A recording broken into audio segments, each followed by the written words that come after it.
pay for it and know what it does or doesn't crowd out of our budget by creating that.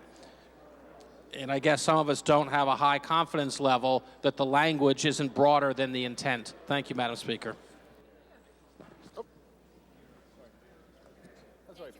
Thank you, Representative Ford. Representative Villano. Thank you again, Madam Speaker. The OFA report was pretty clear. No state fiscal impact. That's it. But to address the comments just made, where will we get the resources to pay for it?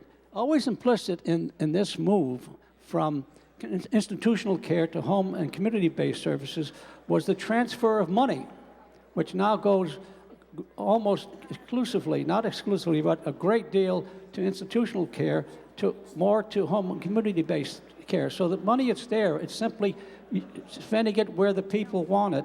Our budget for nursing home Medicaid is $1 billion. For home and community-based services is maybe $200,000. So the money we now spend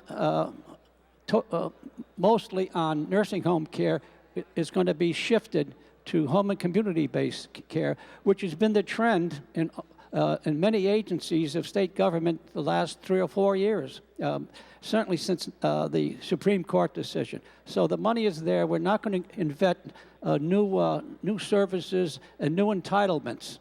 It's just this transfer of money. This is, incidentally, this has happened with good results in the state of Oregon, which promoted home and community-based services as opposed to institutional care, nursing home care, with great results. Thank you, Madam Speaker. Thank you, Representative Villano. Representative Powers. Thank you, Madam Speaker. I don't think anybody disagrees with the intent. I think probably the clearest way to look at this language is to think about special education. There you had a federal mandate that said you must provide special education in the least restrictive environment, in the public schools. And the feds when they passed that law, said, we will fund this.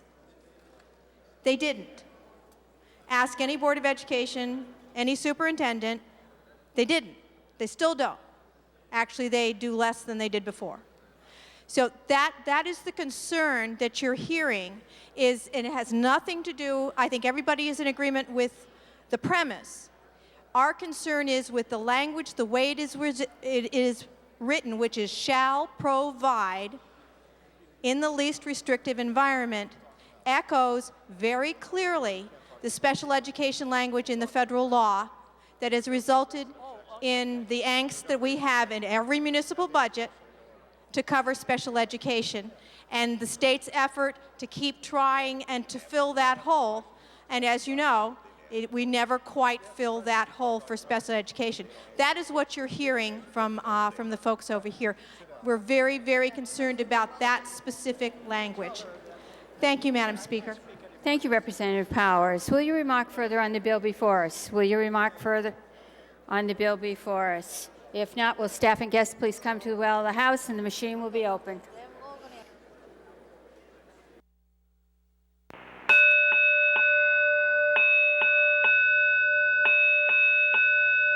The House of Representatives is voting by roll call. Members to the chambers. The House is voting by roll call. Members to the chamber, please.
Have all the members voted? Have all the members voted? Please check the board, make sure your vote is accurately cast.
Have all the members voted?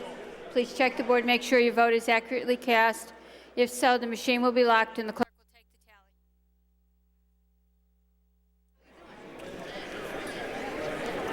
You're going to speak today. If you want me to. The clerk will announce the tally. House Bill 6786, total number voting 139, necessary for passage 70, those voting yea 93, those voting nay 46, 12. Bill is passed. Will the clerk please call calendar number 139?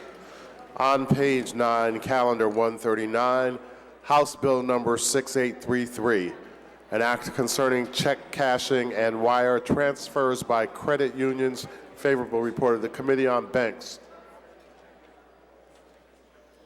Representative Paul Doyle from Weathersfield. Thank you, Madam Speaker. I move acceptance of the Joint Committee's favorable report and passage of the bill. The question is on acceptance and passage. Will you proceed, sir? Yes, thank you, Madam Speaker. This bill simply expands the authorities of credit unions one more power, and it's a consumer-friendly power that would basically allow credit unions to provide check cashing services and wire transfer services to non-members within the parameters of the membership area of each credit union. The bottom line, it's another customer service ability that credit unions can provide people to cash checks or wire money to other individuals. And I think it's a good bill, and I ask the chamber to support it. Thank you, Madam Speaker. Thank you, sir. Will you remark further on the bill before us? Will you remark further on the bill before us? Representative Timniak. Yes, thank you, Madam Speaker. I urge passage of this bill also, and it's an expansion of the services for people who would have the opportunity to be a member of a credit union but choose not to. It's a very friendly bill. I urge its support. Thank you very much, Madam Speaker. Thank you, madam. Will you remark further on the bill before us? Will you remark further on the bill before us? If not, will staff and guests please come to the well of the House and the machine will be opened.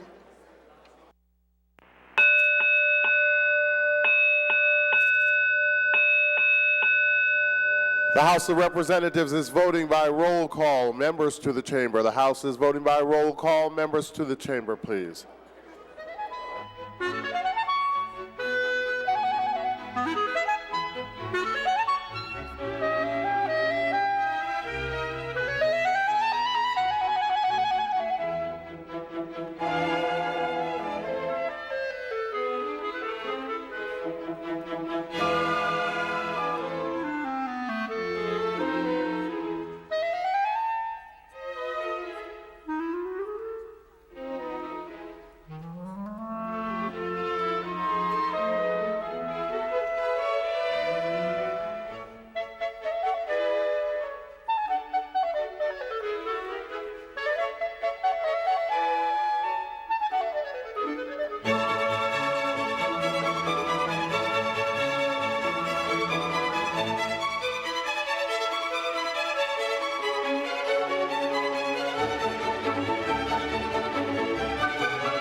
Have all the members voted? Have all the members voted?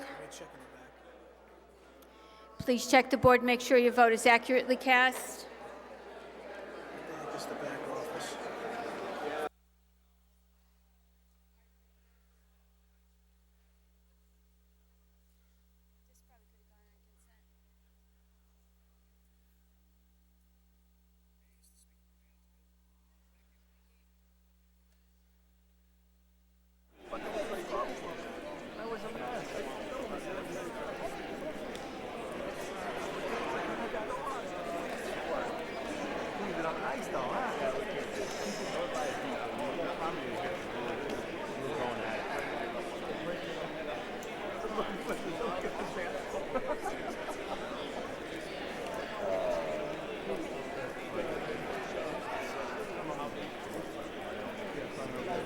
Have all the members voted? Have all the members voted? If so, the machine will be locked and the clerk will take the tally.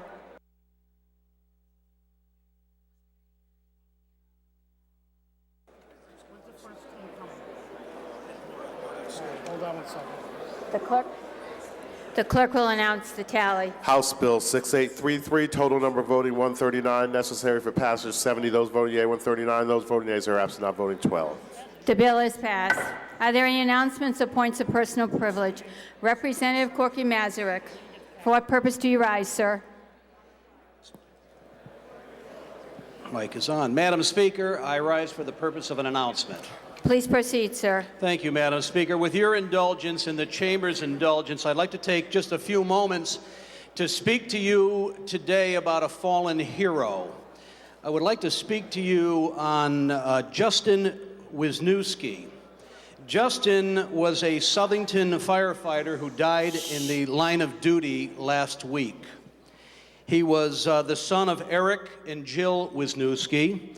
He was born in New Britain, lived his whole life in Southington, Connecticut. He was a freshman at Central Connecticut State University. Justin believed deeply in service to others. He was an altar boy at St. Peter's Church in New Britain. He continued to serve his church into his adulthood. He volunteered for the New Britain Lions Club. He joined the Southington Volunteer Fire Department in January of 2005.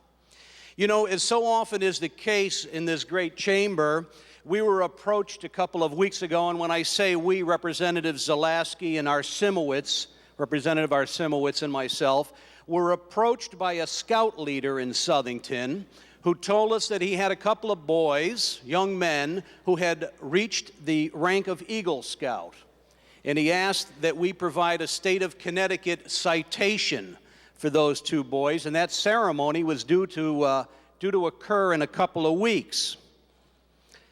Unfortunately, we found out that Justin was one of those Eagle Scouts. Justin was an organ donor, and in his death, he helped 5 individuals by donating his organs, I guess, plural, to them.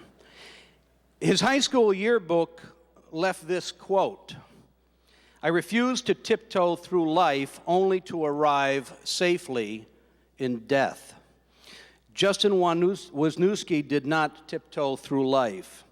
He died, unfortunately, at the age of 18 in firefighter training in Wolcott, Connecticut.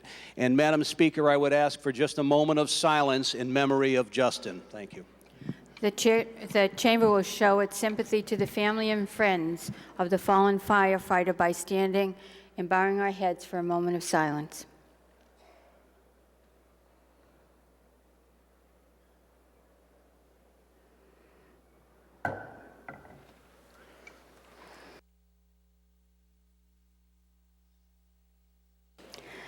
The clerk will return to the call of the calendar, please. Calendar number 151.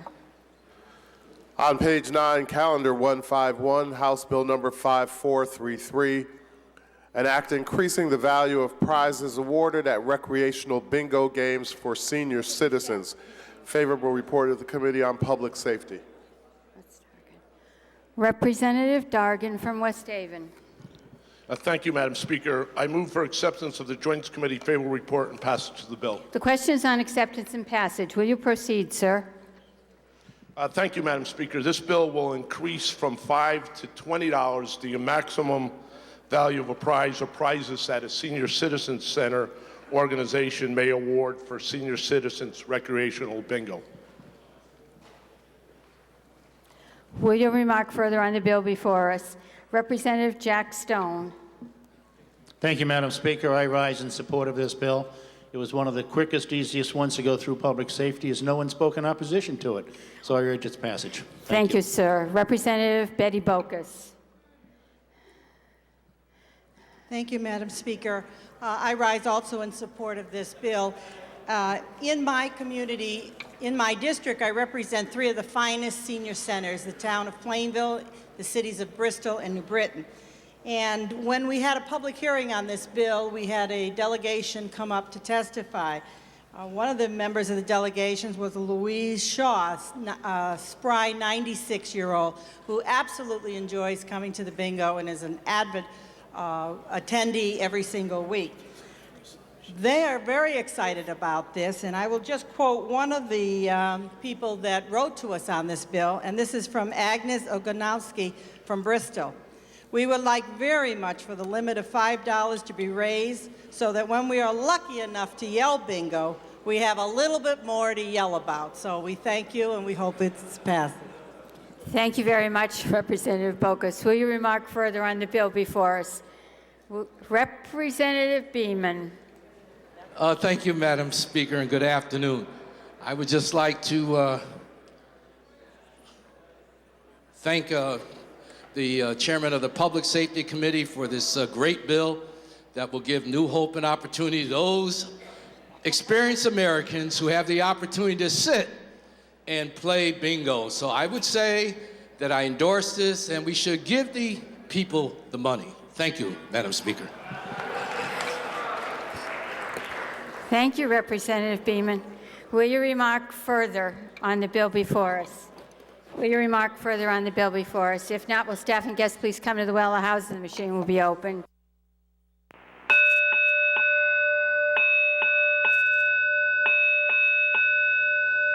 The House of Representatives is voting by roll call. Members to the chamber. The House is voting by roll call. Members to the chamber, please.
Have all the members voted? Have all the members voted? Please check the board, make sure your vote has been accurately cast. That's just to tell me when to get out of here. You know, it's like receiving a free.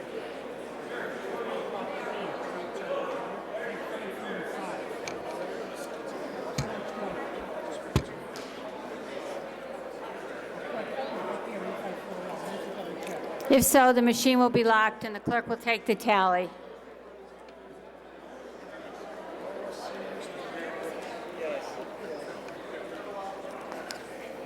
The clerk will announce the tally. House Bill number 5433, total number voting 139, necessary for passage 70, those voting yea 139, those voting nay 0, absent not voting 12. The bill is passed.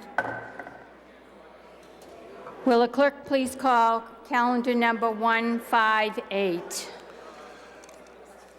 On page 10, calendar 158, House Bill number 6629, an act concerning mobilization service awards for members of the Connecticut National Guard. Favorable report of the Committee on Public Safety. Representative Roger Michelle, the House Chairman of the New Veterans Committee. Thank you, Madam Chair. I move acceptance of the Joint Committee's favorable report and passage of the bill. The question is on acceptance and passage. Will you proceed, sir? Thank you, Madam Speaker. Today we are voting on the first bill to come out of the new Veterans Affairs Committee. And I would like to take this opportunity to thank the Speaker of the House for having the confidence and faith in me and appointing me as the chairman of the committee. I would also like to thank my vice chair, George Wilbur, for his suggestions and support to the committee. If it wasn't for his dedication and persistence, this committee would not exist. Our ranking member, Ray Kalinowski, helped me with his advice and support, and I thank him. I am also very grateful for the entire committee for their patience, support, and complete attendance for every vote of the committee. The committee is made up of people interested in the call of the Veterans Affairs agenda. There was never an aisle to refer to in our committee. I have renewed respect for the staff of OLR, LCO, and OFA, and especially for the committee experts, Marcia Goodman, Veronica Rose, and Chris Aspirin. Thank you for your expertise and guidance. And then there's the committee staff, Jeff, Vinny, and Peter. Not only are they new to the committee, but they're new to the Capitol and our process. They are very efficient, dedicated, timely, and hardworking. I thank you. We are not forgetting those who sat through our meeting and took time out for their personal lives to come to listen and testify. We have a list of regulars, and to them, our deepest thanks. The state Senate co-chair, vice chairs, and ranking chairs contributed equally to this committee. I move acceptance of the bill, and I'd like to go on. Thank you, sir. The question is on acceptance and passage. Will you proceed, sir? Thank you. This bill will provide service ribbons to the members of the National Guard and also the organized militia when they return from a mobilization for at least 30 days, including anything after September 11, 2001. The medals, the ribbons are already currently in stock, and if we run out of them, there'll be a cost of 30 cents to manufacture. There are presently 2,124 individuals that are available for the medal, and I urge passage of this bill. Thank you, sir. Will you remark further on the bill before us? Representative Kalinowski. Are you wrecking the furniture over there?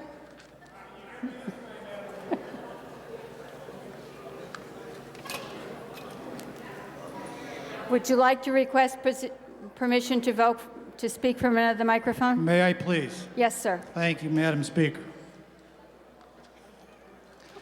Yes, indeed, I do rise in support of this particular bill. It is the first bill to come out of the newly formed Veterans Affairs Committee. And I would like to note that all our discussions and deliberations really surpassed simple cordiality on that committee. The spirit of cooperation was really phenomenal.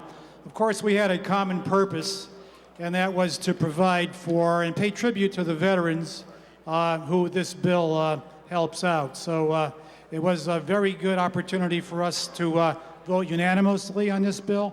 And not only that, of all the bills JF'd from Veterans Affairs, we did not have one dissenting vote on either any amendments brought before us or the bills itself. So that really says a lot for the spirit that existed there. So I do urge unanimous adoption by members of this assembly. Thank you, Madam Speaker. Thank you very much, Representative Kalinowski. Representative Bialowa. Thank you, Madam Speaker. I also urge support for this bill. These servicemen, and that's what they are, whether they're in National Guard or in regular service, deserve the honor of being awarded the medal, and I urge the support for this bill. Thank you very much, Madam Speaker. Thank you, sir. Will you remark further on the bill before us? Will you remark further on the bill before us? If not, will staff and guests please come to the well of the House, and the machine will be open.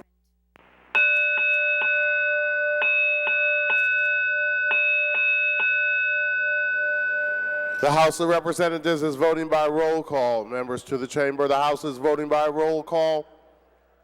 Members to the chamber.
Have all the members voted? Have all the members voted? Please check the board. Make sure your vote is accurately cast. Representative Gentile. We'll wait.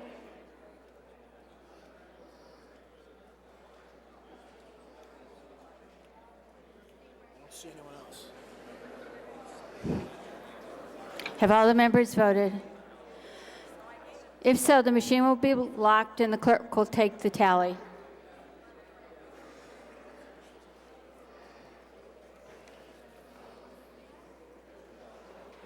The clerk will announce the tally. House Bill number 6629, total number voting 138, necessary for passage 70. Those voting yea, 138. Those voting nays are absent, not voting 13. The bill is passed. Will the clerk please call calendar number 187? On page 11, calendar 187, House Bill number 6807, an act concerning fees for requests for agent appointments. Favorable report of the Committee on Insurance and Real Estate. Representative Brian O'Connor of the fine town of Clinton. Thank you, Madam Speaker.